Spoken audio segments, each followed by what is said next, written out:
क्या है मोदी सरकार की नीतियों का थर्ड ऑर्डर बेनिफिट्स, जिससे बदल गई भारत की किस्मत। आज का नया भारत पूरी दुनिया में एक मिसाल बनकर सामने आया है।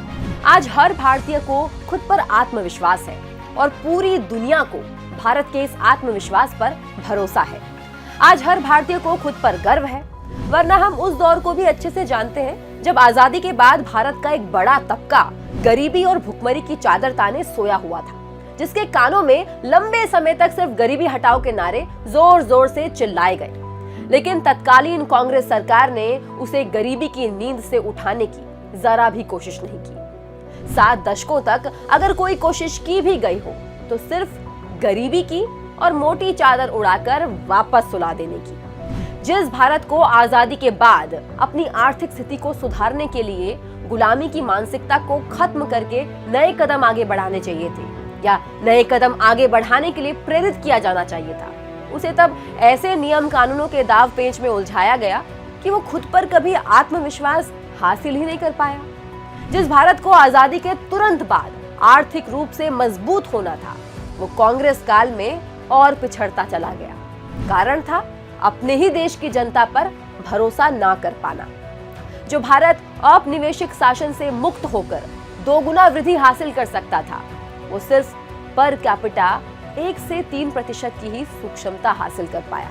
जिस देश को दुनिया का एक्सपोर्टर बनना चाहिए था, वो दुनिया का सबसे बड़ा इंपोर्टर बनकर रह गया।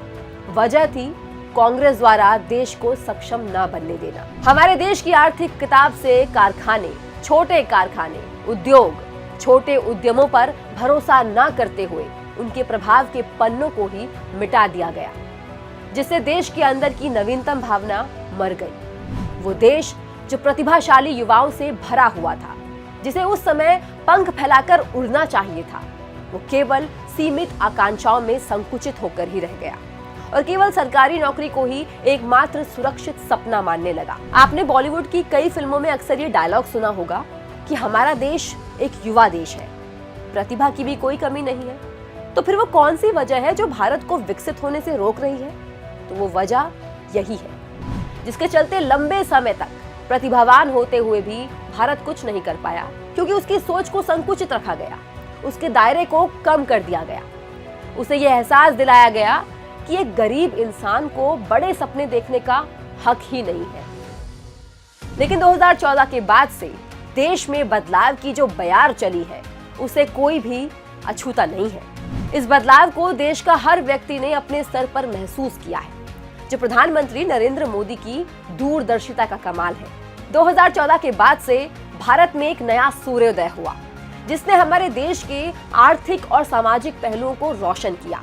पीएम मोदी ये भली भांति जानते थे कि देश को विकास की राह पर आगे बढ़ाने के लिए अतीत से चली आ रही जटिल और सोची समझी नीतियों के दुष्प्रभावों को उलटने की जरूरत है। इसीलिए मोदी सरकार ने कदम कदम पर ऐसी नीतियों और योजनाओं को जन्म दिया, जिसका जनता पर 3 प्रकार से प्रभाव पड़ा है, जिसे मोदी सरकार की त्रिवेणी शक्ति कह सकते हैं। 2014 के बाद से मोदी सरकार ने जो भी पॉलिसी बनाई, उसमें न केवल इनिशियल बेनिफिट्स का ध्यान रखा गया, बल्कि सेकेंड और थर्ड ऑर्डर इफेक्ट्स को भी प्राथमिकता दी गई।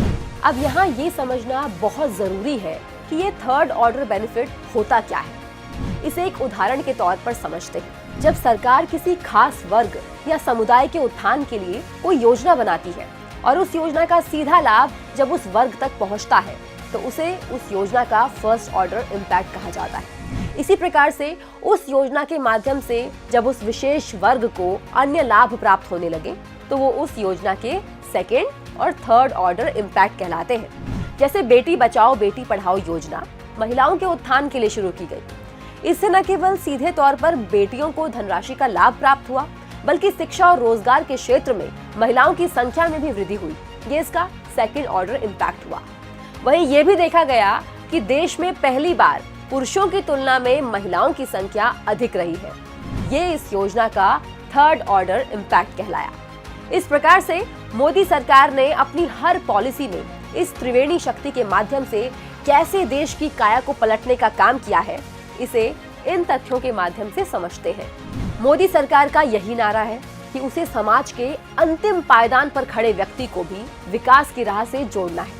इसी बात को ध्यान में रखते हुए मोदी सरकार ने देश के गरीब तबके को ऊपर उठाने की दिशा में अनेकानेक कार्य किए। पीएम स्वनिधि योजना के थर्ड ऑर्डर बेनिफिट। इसमें से पहला है पीएम स्वनिधि योजना। आइए जानते हैं कैसे पीएम स्वनिधि योजना के माध्यम से जनता तक फर्स्ट, सेकंड और थर्ड ऑर्डर इम्पैक्ट पहुंचा। एक दौर वो भी था जब अपना छोटा मोटा काम करने वाले लोगों को है की नजरों से देखा जाता था। समाज में उनके प्रति आदर का माहौल नहीं था और तो और कोरोना काल में तो उनकी स्थिति और भी दयनीय हो गई थी। लेकिन इन्हें इस संकट से बचाने के लिए मोदी सरकार ने पीएम स्वनिधि योजना की शुरुआत की। आपको बता दें कि आज से पहले देश में कोई भी ऐसी सरकार नहीं हुई थी जिसने देश के इस वर्ग के लिए इस प्रकार से सोचा हो। इस योजना के तहत छोटा काम करने वाले लोगों को आत्मनिर्भर और सशक्त बनाने के लिए लोन प्रदान किया गया। इस योजना के फर्स्ट ऑर्डर इम्पैक्ट के छोटे विक्रेताओं को 40 लाख तक का ऋण देने का प्रावधान दिया गया। मोदी सरकार द्वारा अब तक 4,600 करोड़ रुपए वितरित किए जा चुके हैं, जिसका लाभ 40 लाख से अधिक छोटे विक्रेता उठा चुके हैं। अब जरा इस योजना के सेकंड ऑर्डर इम्पैक्ट पर भी नजर डालते हैं। आज डिजिटल इंडिया के माध्यम से प्रत्येक व्यक्ति डिजिटल लेन देन को अपना रहा है, जिससे उसका काम भी आसान हुआ है। और तो और 37 करोड़ 70 लाख रुपए से अधिक के डिजिटल लेन देन किए गए हैं और लगभग 23 करोड़ रुपए से अधिक का कैशबैक भी प्राप्त किया है। इस योजना का थर्ड ऑर्डर इम्पैक्ट काफी प्रभावशाली है। लंबे समय तक जिस समाज को कांग्रेस ने इस मानसिकता के साथ जीने पर मजबूर किया था कि वो केवल सरकारी सहायता पर ही निर्भर रहे, उनकी सोच इस सराहनीय कदम से अब आत्मविश्वास और आत्मनिर्भरता में बदल गई है। समाज का वो बड़ा वर्ग जिसे राष्ट्र की प्रगति के पहिए में एक बोझ माना जाता था, वो अब विकास और समृद्धि का इंजन बनकर सामने आया। तो ये थी पीएम स्वनिधि योजना के तहत आने वाले थर्ड ऑर्डर बेनिफिट्स। इसी सीरीज के नेक्स्ट एपिसोड में बात करेंगे अगली योजना की।